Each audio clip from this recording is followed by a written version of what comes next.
नमस्कार. आषाढी एकादशी निमित्त सर्वांना हार्दिक शुभेच्छा. आणि आपण करूयात आपल्या व्हिडिओला सुरुवात. तर साबुदाणा खिचडी आपल्याला बनवायची आहे. त्यासाठी मी बटाटा जो आहे तो चिरून घेतलेला आहे, कच्ची शेंगदाणे घेतलेली आहेत आणि हिरवी मिरची चिरून घेतलेली आहे आणि एकदम मोकळा सुटसुटीत असा साबुदाणा आपल्याला बनवायचा आहे. त्याची ही रेसिपी आजची आहे.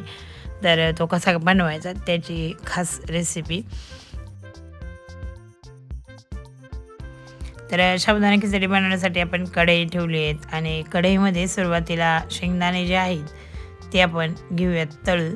तर आपल्याला ही शेंगदाणे जे आहेत ती वरून वापरायची आहेत खिचडीसाठी. आपण वरनं टाकणार आहेत, त्यासाठी अगोदर अशा प्रकारे मी तळून घेणार आहेत आणि मस्त लागतात ते खिचडीसोबत खाण्यासाठी. त्यामुळं ही शेंगदाणे आपण यासाठी वापरायची आहेत. तर छान अशी घेऊयात, लालसर होईपर्यंत छान अशी कडकसर अशी तळून घेतलेली आहे आणि घेऊयात साईडला काढून.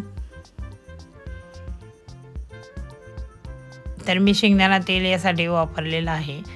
आता यानंतर यामध्ये घालूयात बटाटा आणि बटाटा आपण मस्त असा परतून घेऊयात. तर बारीक चिरलेला बटाटा मी यामध्ये घातलेला आहे.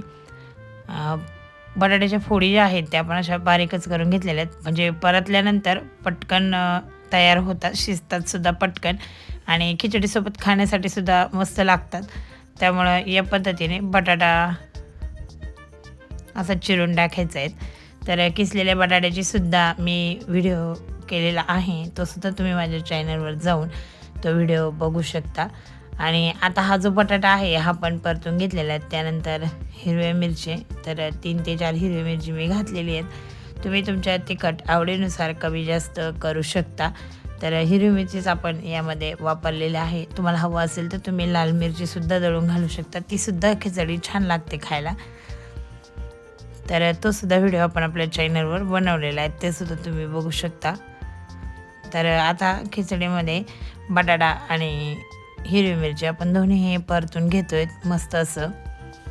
तर बटाटा जो आहे तो 5-1 मिनटं छान असा परतवला की लगेच तयार, म्हणजे लगेच असा शिजला जातो.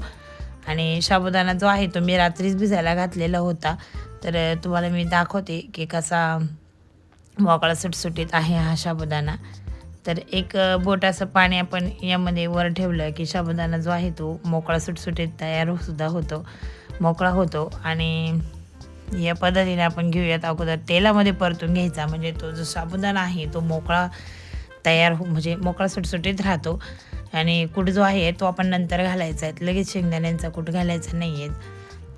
तर या पद्धतीने अगोदर जर परतून घेतला तर साबुदाणा मोकळा तयार होतो. आणि रात्री आपण भिजायला जर घातला तर अजूनच छान असा भिजला जातो.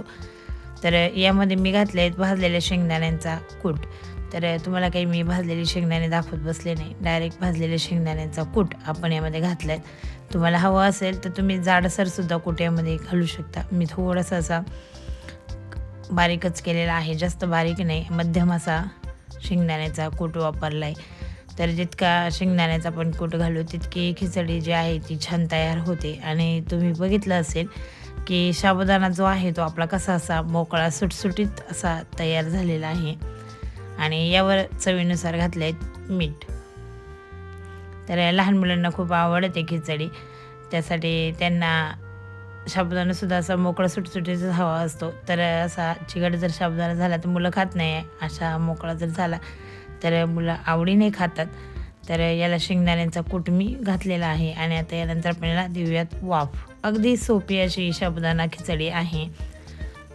आणि मोकळे सुटसुटीत होण्यासाठी मी तुम्हाला ट्रिक सांगितले आहेत. आपण तेलामध्ये अगोदर जर परतून घेतला तर मस्त मोकळा सुटसुटीत साबुदाणा तयार होतो. आणि पाणी घालताना सुद्धा आपण थोडंसं पाणी कमीच घालायचं आहे.